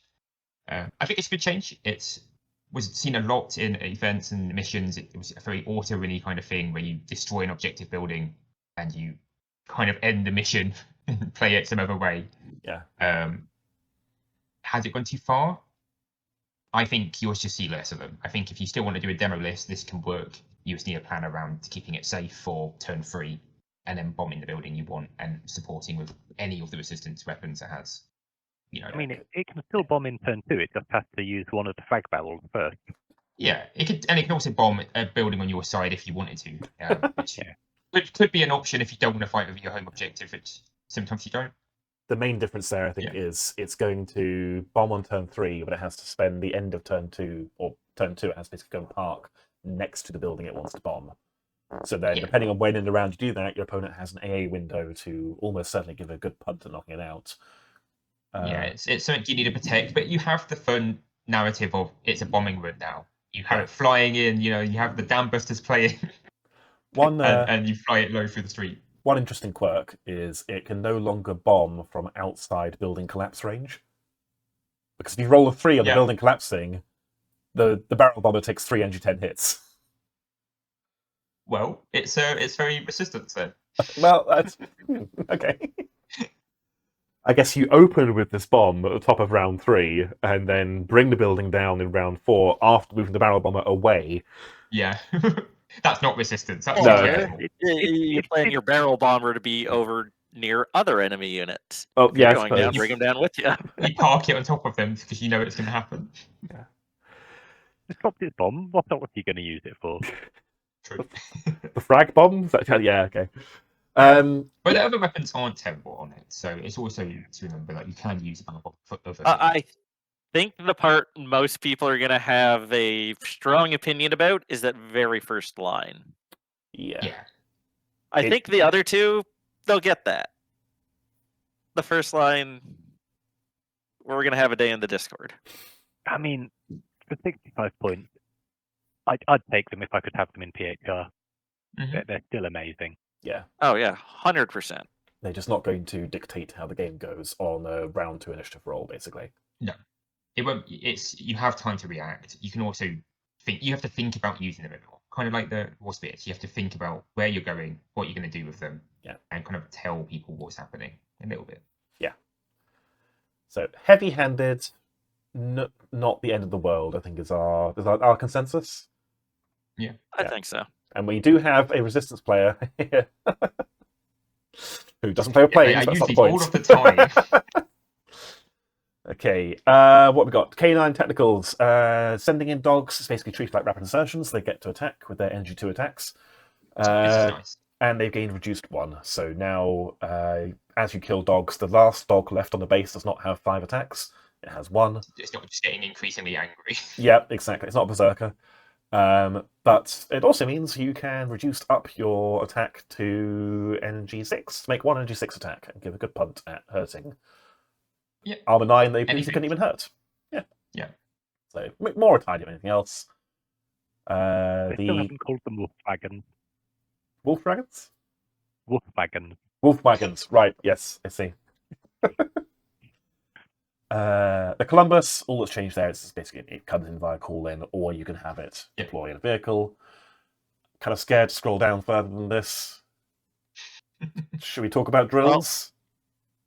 Let's talk about drills. Should, Okay. maybe not. Would. They've all got it cheaper. should. Drills are now a good bit Huh. cheaper. Cool, drills, You can build a buffed. list around drills. We're great. It's good. The elephant in the room is that drills now come in via the call-in action, or via the signal action because they have call-in. So But no with a more. slight change to that. Yeah. Basically, you can no longer just top of round 2, bring in a drill literally anywhere on the board. No. They do get a slight benefit in that the 109, a smaller drill, it's an extra 12-inch range, or extra 6-inch range. Yeah. You can bring it in up to 12 inches away from the signaling infantry rather than 6. And the 209, the bigger one, an extra 3-inch range, so 9 inches total. This is... Oh, and lastly, if units embark into the drill, they pass the objective to the drill. It is not removed from the board. Just the biggest change, I would say. Because you can no longer ferry an objective very quickly. It stays on that drill. You can pass it off to something else. Yeah, like the a drill can fast activate and biker drop squad. it. Yeah. Yeah, but the drill can't get it off itself. Yeah. Obviously, this is, again, a pretty major nerf to a playstyle that I know some Resistance players loved, and everyone else hated. But I think that's good. You can still build all drill list. I would still, with my infantry list, be happy to do all drills. And it's kind of fun having to signal them in. You can do it with the scout bikes and stuff like that, but who are on the board turn 1, or sappers. So you can get quite far up the board. You pass mid-board with a drill turn 2, not backline, but that's a good thing. I guess the main thing is you're now telegraphing where your drill is going to come in, or at least you're saying within 12 inches of this building, within 9 inches of this building. So having a few different signaling troops at different places keeps people guessing. So it doesn't lock you in too much. There's still play there. I think it adds more tactability. Again, it's another thing a player needs to think about their choices and stuff, which is good. And stuff that we might not get time to talk about. There are ways to get these objectives off the board. Yes, we probably won't get to tonight. There might have to be another episode. But not all is lost. There are other solutions as part of the overall balance pass. Yeah. I'll hold my hands up and say I'm not a Resistance player. I've never played them. I've only ever been on the receiving end, so I am probably quite biased. But I think this is healthy for the game as a whole. Yeah. Do you think they're still playable though? As somebody who's played against them, what do you think? Who was that? Sorry. I was saying to anybody, I guess. What do we think as people that play against drills? Are these too far, or do you think this is a good place for the drill? I think it's a good place. Yeah. I think tightening up the wording is really good. Yeah. Definitely. Yeah. I really echo Alex's opinion entirely here. I'm not a Resistance player. I just fight them occasionally. Yeah. But it's still something to be scared about, I think, because it's still something that's going to appear 100%. anywhere on the table, wherever it wants out. You can't really do a lot to stop it, still. 12 and 9 inches is not insignificant on the drop zone board. Yeah. And the stuff that comes out of drills isn't exactly slow either, is it? No. And there's fast scout units resistance access to, so there's plenty of ways to mess around with it, or fast infantry. Yeah. So. I mean, I've always liked the idea of a very themed list where you're just taking drills, but now you'd have to take a few free riders or something else to call them up. Or sappers if you want them in your backfield, Yeah. Honestly, if you really want to get a drill out turn 2, you do sappers to, in reserve, so I guess you can't call it in on round 1. No, But you use sappers, you bring in the drill to bring in other guys forward, and then you drop it round 3 where you need Detain it. the drills. Yeah, you could do It'll that. take you longer, but you can still get it anywhere on the board. Mm-hmm. Yeah, I think they'll still see play. I think there will probably be a bit of backlash and a bit of disappointment. Let's go with that. Discussion. Discussion. That's a really good word. Yeah, there'll be some discussion about this. But no, I think on the whole, it's going to be healthy for the game. The models are far from unplayable. The points drops are quite chunky. Like, you know, the 109 has lost. I can't do the maths backwards. Lost a third. Yeah. Yep. Yeah, if you were taking 2 209s before, you can afford a free 109 out of the points you've saved. Exactly. I think if you were doing a full 4 drills, you save enough points to bring in 3 riders to do your signaling. Yeah. So yeah, I think it'll be fine. Right. Few more things to go through. So the Lift Hawk, this is cute. I don't think this will see much play, but it's cute. Well, actually, I love this. So I have the start of a resistance army. Okay. It is a single Lift Hawk group ship. So I scooped up the old Skulltaker famous commander model because I really like it. And yeah, it kind of brings that back, right? Yeah. Not terrible. Yeah. You can, for 25 extra points, you can have you can upgrade a Lift Hawk troop ship to a Lift Hawk Skulltaker. It gains command center, so you can put a commander in it if you want. Rapid insertion 0. Influence range. Also that, 4-inch range and command card through it. Rapid insertion 0. I assume it means its occupants get rapid insertion 0. And rapid insertion berserkers is pretty nasty. Yeah. So just dump out. Are the berserkers squad size 2, or can they be 2 to 4? I think they can be 4. So you could have. Ooh. They can be 4. Then there you go. They are rare though. Well, that's fine. You have 2 Skulltakers. So you have 2 Skulltakers, each of which is carrying 4 berserkers. Oh no, hang on. Troop ships are 6, aren't they? They carry 6 bases. Yeah. Right. Okay. So you won't get full mileage out of it, basically. I think realistically, having one of them with 6 bases of berserkers in. Yeah, 3 And 3 by that's 2. Or you get to have 4. Yeah. It's a fun little change. Yeah. Is it meta? I don't know. I mean, for what you save in your drills, you can now afford to upgrade one of your troop ships to a Lift Hawk Skulltaker. Yeah, it's fun. And then the Hellhog, the much maligned Hellhog, because people don't care for it, haven't for a while. It's had some pretty nice buffs. It is now evasion 2 all the time, rather than it being evasion 0 if it slows down. Significant points drop as well. And it's Cobra missiles. You can now go full speed and just fire them. You do still lose your evasion if you go slow. My apologies. In fact, it's lost the point of evasion. Oh, has it? It used to get evasion 3 if it went fast. Oh, and now it's if you go slow, you lose your evasions. Actually, okay. And that's reduction then. But also evasion 2 is pretty standard for a big heavy bomber. Like Dominion's evasion 2 as well, I think. Yeah, it's armor 11, damage 3. It's not an agile, nippy little thing. No. But yeah, the missiles, again, you can go full speed and fire them, and the points reduction is pretty nice as well. And then this is a nice one for people who field Juggernauts. If you don't know, the Juggernaut is the massive, great big behemoth with the naval defense gun on it.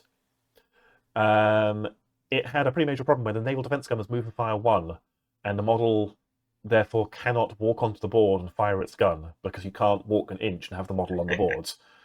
So it was firing at best from round 3, or if you were to drop harness it was firing at best from round 3. It wasn't very good. It hits on 3s as well, so you probably hit with it twice per game, basically. Well, you're shooting buildings with it, right? Sure. No, it's a good little change. It's I think you might still struggle to fit the model on the board. I think with a 4-inch you can model on. Yeah. It's not 8 inches long, is it? It will get it spread 4 on the board. So rules wise, it will fit. Model wise, it's quite long. I still don't think it's full 8 inches, is it? From the centre point you walk on, And now your center Yeah, points it now might be points forward. okay. I think Yeah, it's fine. that's a good point. Yeah, you get an extra turn shooting with it, which And it's half its move now, so it can move 4 every turn, and Yeah. it can go and chomp something, you know. maybe turn 6. Yeah. Yeah. So it will come to it. It makes it playable, It gives basically. you the potential. Yeah. Yeah. The dice will take away that potential, but it's there. You got the option. But yeah, that is it. We do also have some fauna changes. I'm not going to go through them line by line. The gist of it is that their targeting has been made much snappier and much clearer how they work. They have a flowchart now. They'll do this, then they'll do this, then they'll do this with their weapon options. And then just generally across the board, the fauna that were overtuned, like the apex and the maulers, have come down. They're a little bit slower. They don't hit as hard. Bullhorn. People taking this out of this packaging. It's been toned down. Yeah, back on eBay then. Yeah, I would say that Apex, now you get to pick that's true. what Apex it is, and you pay the points for that. But that's a nice change. Yeah. No randomness of what Apex is on the battlefield. you know what's there. Yeah, you're paying points for it, and also they're now different points as well. Yeah. So So you the now- ones that are just really strong cost more, and the one that nobody ever used is the cheapest. Yeah, So so people might use it. maybe. Yeah. And that's it. So, we do have a couple other topics to go through, but we're going to do this in a different episode, I think, because it's getting late.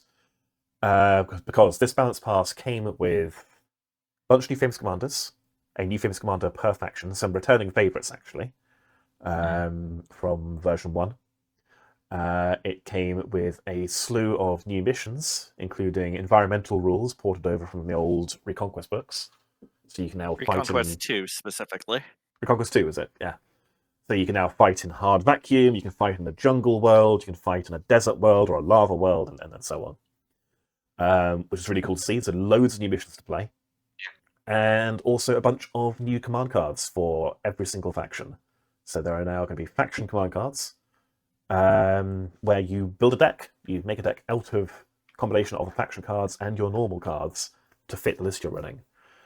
All those we're going to go through again properly in another episode because we are out of time.